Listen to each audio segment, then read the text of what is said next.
अस्सलाम वालेकुम। आज की वीडियो में मैं कोशिश करूंगा कि ज़्यादा से ज़्यादा वो वाले क्वेश्चन जो कि मेरे से पूछे जाते हैं करियर के हवाले से उसको क्लियर किया जाए। जैसे फर्स्ट ऑफ ऑल पूछा जाता है जी कौन सी स्किल सेलेक्ट करें ताकि हम मार्केट में इन हो सकें। तो इसका बड़ा स्ट्रेट फॉरवर्ड सा आंसर है, जो भी स्किल जो कि आपको अच्छी लगती है, वो कोडिंग की हो सकती है, नॉन कोडिंग हो सकती है, बिजनेस की हो सकती है, उसको लेके चलें तो आपका काम बन सकता है मार्केट के अंदर।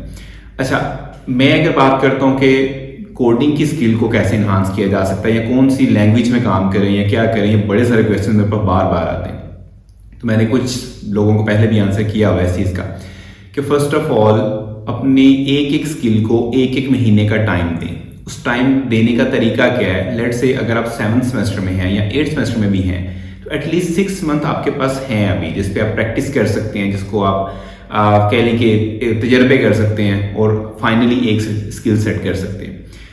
फॉर एग्जाम्पल मैं कहता हूँ जी मैं फ्लटर पे काम कर रहा हूँ, फ्लटर का हमने कोर्स पढ़ा है, मैं चाहता हूँ कि फ्लटर में काम करूँ, अब पता नहीं फ्लटर पे काम होगा या नहीं होगा, कैसे करूँगा। तो आप अपने आप को 30 डेज का चैलेंज दें। फर्स्ट ऑफ ऑल उसमें आपने हर दिन एक टारगेट लेना अपना और उसको फ्लटर में अचीव करना।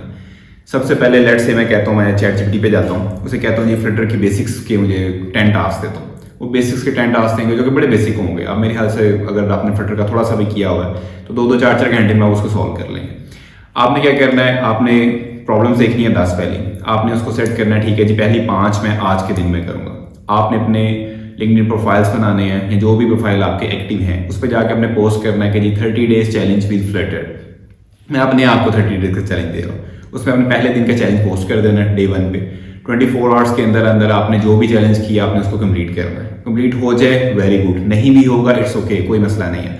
आपने इस रेस में नहीं लगना कि जिस तरीके से मर्जी पर चैट जीपीटी से सोल्यूशन लेके बस लगा दूंगा काम खत्म हो जाएगा क्योंकि मैंने पूरे करने हैं। इस तरह से नहीं करना, आपने उसको अंडरस्टैंड करना है, 5 की 5 प्रॉब्लम को उसको सॉल्व करना है और 24 आवर्स के बाद अगली पोस्ट लगानी है कि इन 5 प्रॉब्लम्स को मैंने इस तरीके से सॉल्व किया, ये मेरे लर्निंग पॉइंट्स थे और ये इन जगहों पे मुझे लगा कि मैं बहुत ज़्यादा वीक हूँ या इन जगहों पे मुझे लगा कि मेरी जो बेसिक प्रोग्रामिंग थी या सर ने एक एक्स्ट्रा चीज़ पढ़ाई हुई थी उसका मुझे बड़ा फायदा हुआ। आपने इसकी एक कंप्लीट पोस्ट बना के लगानी है। देन नेक्स्ट पोस्ट के अब चीज़ डे 2 चैलेंज डे 2 उस पर आपने क्या करना है जी, ये 3 प्रॉब्लम 5 प्रॉब्लम 7 प्रॉब्लम है जो कि मैं आज रिजॉल्व करूँगा और 24 आवर्स का टाइम लें, उसको भी एक कंप्लीट सोल्यूशन लगाएं उसका और आप उसको मतलब अपने पास एक अगेन पोस्ट लगा दें। इस तरह करते करते अगर आपने 30 पोस्ट कंप्लीट की और आपने 30 डेज का चैलेंज कंप्लीट किया तो इवन आप 15 से 16 दिन के बाद आपके पास चैलेंजेस आना शुरू हो जाएंगे। पूरा प्रोजेक्ट तो पूरा प्रोजेक्ट आप 1 दिन में 2 दिन में 3 दिन में भी कंप्लीट कर सकते हैं। तो आप अपने पास अपना एक टारगेट सेट करें और उसको कंप्लीट करें। 30 डेज एक स्किल को दे के देखें, देन नेक्स्ट को, देन नेक्स्ट को, देन नेक्स्ट को, जिसमें आपको सबसे ज्यादा मजा आए। जब आपके पास टाइम है, ये मैं उसकी बात कर रहा हूँ, जिसमें सबसे ज्यादा मजा आ रहा है उसको लेके आगे चल पड़े। सबसे बेस्ट तरीका और सबसे तेज तरीन तरीका मेरे पास आज तक यही है, ठीक है। अच्छा, दूसरी चीज आती है कि इसके और ज्यादा फायदे क्या हो सकते हैं। अगर फॉर एग्जांपल आपने फ्लटर को 30 डेज दिए, 30 डेज का चैलेंज किया और आपने डिफरेंट प्लेटफॉर्म्स पे पोस्ट किया उसको। अब पोस्ट में क्यों कह रहा हूँ, उसके दो वजूहत हैं। एक ये कि जब आप पोस्ट कर चुके होंगे तो आप उससे वापस नहीं आ सकते, वापस इस सेंस में कि एक तो तरीका है कि पोस्ट डिलीट कर दें, दूसरा तरीका यह है कि जब आप पोस्ट कर चुके हैं तब आपको भी पता है कि यार सब लोगों ने देख लिया तो अब मैंने वो चैलेंज पूरा करना, तो अब आप वो चैलेंज पूरा करेंगे। दूसरा, मेरे जैसा कोई बंदा है जिसको फ्लटर के डेवलपर्स चाहिए होते हैं, उसने देखा अच्छा जी एक नया स्टूडेंट है, फ्लटर का डे 1 चैलेंज है, डे 2 चैलेंज है, इसमें क्या है, इसमें क्या है, इसमें क्या है। डे 5 पे जाकर पता चला जी प्रोजेक्ट पे पहुंच गया और रिजॉल्व करता जा रहा है 30 डेज कंप्लीट हुए। मैं आपकी पोस्ट भी देख रहा हूँ या मैं लेट से जी 20th डे की पोस्ट मेरे सामने आई, मैंने वो देखी, मैंने आपकी जाकर प्रोफाइल देखी, मैंने कहा अच्छा फ्लटर में काफ़ी काम किया हुआ।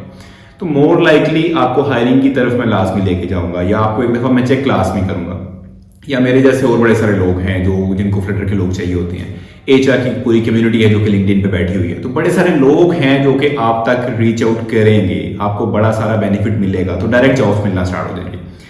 अच्छा, ये था कि हमने एक स्किल सेट की और उसके ऊपर काम किया और हमने आगे शुरू कर लिया, वेरी गुड। दूसरी चीज आती है, अगर आप कहते हैं कि जी हमने डिग्री कंप्लीट कर ली है लेकिन अभी तक कोई स्किल पास नहीं है, तो फिर भी एटलीस्ट 2 मंथ्स के लिए 2 स्किल्स को ट्राई करें और किसी एक को परसू करते हैं और तरीका अगेन सेम है। 2 महीने का टाइम तो आपके पास होता ही है। अच्छा, थर्ड थिंग आती है कि अगर हम ERP में जाना चाह रहे हैं, क्योंकि ERP का बहुत ज्यादा मेरे पास क्वेश्चन आते हैं। अच्छा, ERP का सबसे बड़ा बेनिफिट आपको ये है कि आप नो कोड / लो कोड में काम कर सकते हैं। जिन लोगों को अभी भी नहीं पता नो कोड का, तो सिंपली कंप्लीट सेटअप बना होता है। जैसे एक सिंपल एग्जांपल वर्डप्रेस की है, आपने पूरी वेबसाइट बनानी है वर्डप्रेस के अंदर, तो आप तकरीबन 80 to 90% काम जो है ड्रैग एंड ड्रॉप के साथ कर सकते हैं। हाँ, डिजाइनिंग थिंकिंग आपकी अपनी होनी चाहिए। आपने स्लाइडर लगाना है नहीं लगाना, स्लाइडर में 1 स्लाइड 2 स्लाइड 10 स्लाइड लगानी है, वो भी आपका डिसीजन है। दैन स्लाइडर में किस तरह से टेक्स्ट लिखना है, वो किस तरह से पॉपअप होगा, वो सारे डिसीजन आपके हैं। लेकिन आपको प्लेटफॉर्म मिल जाएगा, आपको उसके लिए कोड नहीं करना पड़ेगा।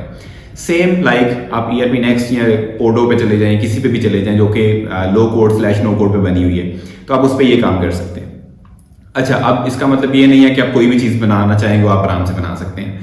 आपको एनालिटिकल थिंकिंग चाहिए, आपको बिजनेस प्रोसेसेस अंडरस्टैंड करने आने चाहिए, आपको डिफरेंट फील्ड्स का पता होना चाहिए। जिन्होंने ये कोर्स पढ़ लिए होंगे उनको बड़ा अच्छी तरह से पता होगा कि अकाउंटिंग एंड फाइनेंस आपको पता होना चाहिए, आपको HR मैनेजमेंट कंप्लीट पता होनी चाहिए, आपको सप्लाई चेन पता होनी चाहिए, आपको एसेट्स मैनेजमेंट पता होना चाहिए, आपको जितनी भी सारी चीज़ें हैं जो एक बिजनेस को रिक्वायर्ड होती हैं आपको उसका नॉलेज होना चाहिए। फिर आप ERP में अच्छा काम कर सकते हैं। ये या आप ये समझ लें कि ये आपका अल्टीमेट गोल है कि आपको हर चीज़ का नॉलेज आपके पास होगा। अदरवाइज आप ये कर सकते हैं कि let's say accounting and finance की आपको काफ़ी अच्छी समझ आई, आप अकाउंटिंग एंड फाइनेंस को थोड़ा सा डिटेल के अंदर तैयारी कर लें, उसको पढ़ लें, उसको प्रैक्टिस कर लें, और ERP के किसी भी टीम के अंदर जाके आप ऐड हो जाएं। उन्होंने कह दिया अकाउंटिंग एंड फाइनेंस मुझे दे दें, उसको मैं संभाल लूँगा। आप उसकी इंप्लीमेंटेशन पे जा सकते हैं, आप उसकी डेवलपमेंट में टीम का पार्ट बन सकते हैं, बड़ा कुछ कर सकते हैं। अच्छा, दूसरी चीज़ आती है कि ERP को परसू करना किसने है, किसको करना चाहिए परसू। तो मेरे ख्याल से हमें डिग्रीज के अंदर जो सबसे एक नेगेटिव पॉइंट मिलता है वो ये मिलता है कि जिसको कोडिंग आती है सिर्फ वही काम करेगा, जिसको कोडिंग नहीं आती उसके लिए कुछ नहीं हो सकता। तो ERP स्टैंडर्ड तो नहीं, लेकिन ERP अगर आप ERP नेक्स्ट की बात करें जो कि मैं परसू करवा रहा होता हूँ अक्सर लोगों को, तो ERP नेक्स्ट पे लो कोड / नो कोड, जिनको कोडिंग नहीं आ रही, जिनको हाथ नहीं सेट हैं, जो कोई कोड सेंट्रिक चीज़ें जो है वो नहीं ज़्यादा कर सकते, बिजनेस सेंट्रिक ज़्यादा आती हैं, डॉक्यूमेंटेशन ज़्यादा आती हैं, चीज़ें पढ़ ज़्यादा सकते हैं, उन लोगों के लिए low code / no code technologies perfect है। तो आप जिसको भी कोड से ज़्यादा मसला है वो सबसे पहले कोडिंग की सारी चीज़ें छोड़ के इस तरह परसू कर दे, सबसे बेनिफिशियल चीज़ उसके लिए यही रहेगी। अच्छा, फर्दर आ जाती है, मैंने आपके लिए कुछ पॉइंट्स नोट डाउन किए हुए। अगर आप लोग ऑलरेडी कोई कोडिंग बेस्ड काम कर रहे हैं, आप कहते हैं यार मैं एक दफ़ा ERP को भी ट्राई करना चाह रहा हूँ, तो कोई मसला नहीं, आप ERP को भी अगेन 30 डेज चैलेंज सेम है, आप 30 डेज का चैलेंज रख लें। अच्छा, 30 डेज कंफर्म नहीं है कि आप 30 डेज ही लगाएं, लेकिन आप ये कर सकते हैं कि फॉर एग्जांपल जी मुझे रोज 2 घंटे फ्री मिलते हैं, यूनिवर्सिटी जाते हैं या कोई और काम कर रहे हैं, तो आप इसको 30 डेज तो 60 डेज पे चले जाएं, 45 डेज पे चले जाएं, 100 डेज पे चले जाएं, जो भी आपको टाइम मिलता है। मतलब इतना टाइम कि आप कम अज कम बेसिक मैथमेटिकल प्रॉब्लम से लेके कि 2 नंबर ऐड कैसे करते हैं फ्लटर के अंदर, या ERP के अंदर मैंने कुछ मैथमेटिकल ऑपरेशंस करवाने हैं तो कैसे करवाने, तो उधर से लेके कंप्लीट पूरा प्रोजेक्ट बनाने तक आपके पास इतना टाइम होना चाहिए। वो 30 डेज में कर लें, 45 डेज में कर लें, एटलीस्ट 1 और 2 प्रोजेक्ट्स आप लाजमी करें, कंप्लीट प्रोजेक्ट्स की बात कर रहा हूँ। अच्छा, आपने चैलेंज दिया और आप ERP को परसू करके देख लें आपके लिए है या नहीं है। उसके बाद आपने क्या करना है, एक बड़ा इंपॉर्टेंट पॉइंट है कि आपके फ्यूचर प्लान्स है क्या। कुछ लोग वो होंगे जो कहते हैं जी हमने डिग्री करनी है और गवर्नमेंट जॉब्स पे चले जाना है, उनके लिए एक अलग चीज़ है, उनको ERP का ऐसा फायदा नहीं होगा। हाँ, ये ज़रूर है अगर आपके पास टाइम है, आप ERP को परसू करते हैं तो बड़े सारे बेनिफिट्स आपके पास वैसे ही आ जाएंगे, क्योंकि आपको टीम मैनेजमेंट आ रही होगी, आपने कल को टीम में तो काम करना ही करना है, आप जो मर्जी करें। उसके बाद आपको सैलरीज कैसे बनाते हैं वो पता चल जाएगा, अकाउंटिंग एंड फाइनेंस की बेसिक्स पता चल जाएंगी, आपके इर्द गिर्द किसी भी कंपनी में जाके काम करेंगे उसके इर्द गिर्द क्या कुछ हो रहा है आपको हर चीज़ की अंडरस्टैंडिंग मिल जाएगी, तो एक ओवरऑल आपका बेनिफिट रहेगा ही। अच्छा, दूसरे लोग वो आते हैं जिन्होंने कहा जी हमने तो डिग्री पूरी करनी है, बाहर चले जाना, तो बाहर जाने के लिए भी ये खुदारा स्किल्स लेके जाइएगा। जिन लोगों ने भी बाहर जाना है वो उठा के बाहर ना जाएं, या स्टडी वीजे पे जा रहे हैं, जैसे भी जा रहे हैं, अगर आपने अर्निंग करनी है तो स्किल लेके जाएं। स्किल सीखने का सबसे बेहतर तरीका यहाँ पे ही है, बाहर चले जाएंगे तो अर्निंग स्टार्ट करनी पड़ेगी, आप अर्निंग के साथ साथ स्किल सीखना स्टार्ट करेंगे नहीं हो पाएगा। आपकी लाइफ में और उनकी लाइफ में बहुत ज़्यादा डिफरेंस है, बहुत तेज़ जिंदगी है वहाँ, आपने उस चीज़ को अपनी अंडरस्टैंडिंग में रखना है। अच्छा, आपने या तो आपने और जॉब्स पे जाना तो फिर तो आपको बेनिफिट ही नहीं है इस पूरी वीडियो को देखने का। आप और जॉब्स पे जाएं, एंजॉय करें, जाके डिलीवरी बॉयज लगें, या आपने जाके डिश वॉशिंग करनी है, जो भी करना है, और जॉब्स किसी भी किस्म की हो सकती है। अदरवाइज आप कोई ना कोई स्किल ले लें। ERP की ऑल ओवर द वर्ल्ड ठीक ठाक डिमांड है, अच्छी खासी डिमांड है। मैंने आपको पहले भी काफ़ी दफ़ा जिक्र कर चुका हूँ कि बिजनेस एनालिस्ट बड़े महंगे मिलते हैं और बड़े रेयर मिलते हैं, जो सीधी सी बात है। बड़े अच्छे जो बिजनेस एनालिस्ट हैं, BA की जॉब होती है, BA, आप वो बन सकते हैं। आप अच्छी इम्प्लीमेंटेशंस पे काम कर सकते हैं, आप इसी की मार्केटिंग में काम कर सकते हैं, आप किसी भी डिपार्टमेंट में जाके सेट हो सकते हैं। आपके लिए एक ओपन वर्ल्ड है। अच्छा, नेक्स्ट आता है जिन्होंने डिग्री पूरी कर ली हुई है, अब वो कुछ ना कुछ करना चाह रहे हैं, तो ERP को परस्यू करना है। तो ERP में तो टाइम लगेगा, इसमें तो कोई शक नहीं है, लेकिन वो तो किसी भी चीज़ में लगेगा। आप स्टार्ट पे ये कर सकते हैं कि कोडिंग साइड पे रहें ERP के अंदर ही, जो कि लो कोड का पार्ट आएगा आपके पास, और साथ साथ आप इम्प्लीमेंटेशन वगैरह सीखते रहें, ताकि आप एक छोटी जॉब पे फटाफट पहुंच जाएं, आपकी अर्निंग स्टार्ट हो जाए और साथ में आप बाकी सारी चीज़ें स्टडी करके एक अच्छे स्किल पे जा सकें। एक स्ट्रेट फॉरवर्ड सा तरीका होता है, क्योंकि मैं हमेशा प्रेफर करता हूँ कि जितनी जल्दी अर्निंग पे पहुंच सकें आप, उतना बेटर है। हाँ, अगर कोई है जो कहता है जी मुझे कोई इशू नहीं है, मैं 6 माह साल लगा सकता हूँ आराम सुकून से, मुझे एक ही दफ़ा अर्निंग करनी है और बेहतरीन करनी है, तो उसके लिए बात लहदा से वो प्रॉपरली ERP को परस्यू करें, उस पर कंप्लीट अपना जितना भी आपने हाथ सेट करना है उसको सेट करें, और उसके बाद आप उसको जंपिंग करें मार्केट के अंदर। तो वो भी एक प्रोसेस है।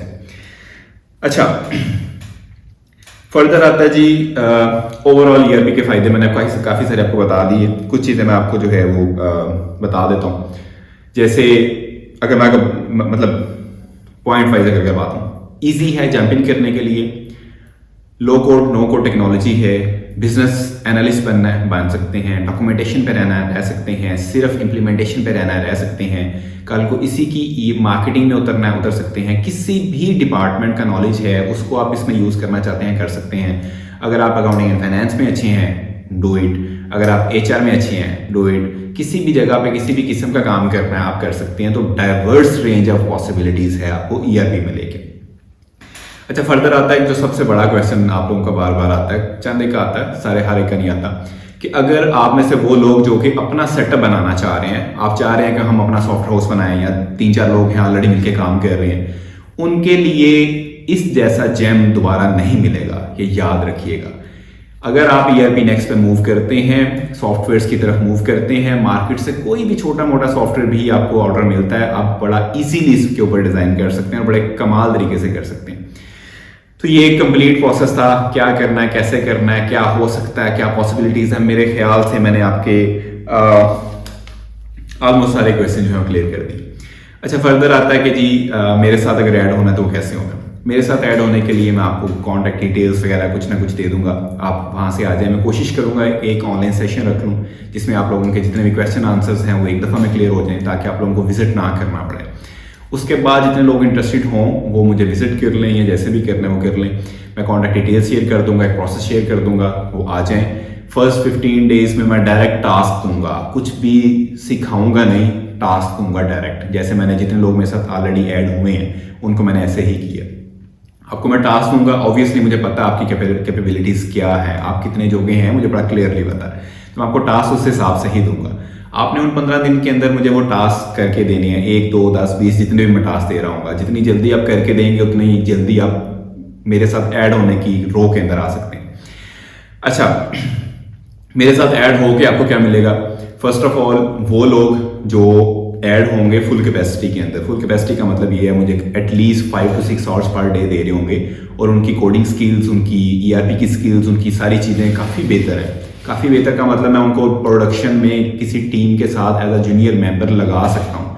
तो आप उस पर आ जाएं, मैं आपको एक सैलरी नहीं होगी लेकिन एक स्टाइपेंड पे करना शुरू कर दूंगा, जो कि इतना बुरा भी नहीं होगा। आपके खर्चे वगैरह पूरे होकर कुछ ना कुछ आपको बच जाएगा।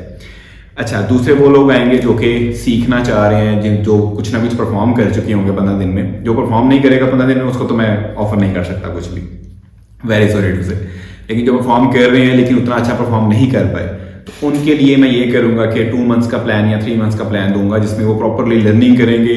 जो हमारी लाइव टीम्स हैं, लाइव ERPs हैं, उनके साथ बैठ के काम कर रहे होंगे, लेकिन उनको देख रहे होंगे ज़्यादा, उनके साथ वो पंगा नहीं ले सकते, स्ट्रेट फॉरवर्ड। तो वो काम देख सकते हैं, होता हुआ सारी चीज़ें उनको एक्सप्लोर कर सकते हैं। जितनी जल्दी वो भी उस लाइन पे आ सकेंगे, मैं उनको भी आगे परसू करवा दूंगा।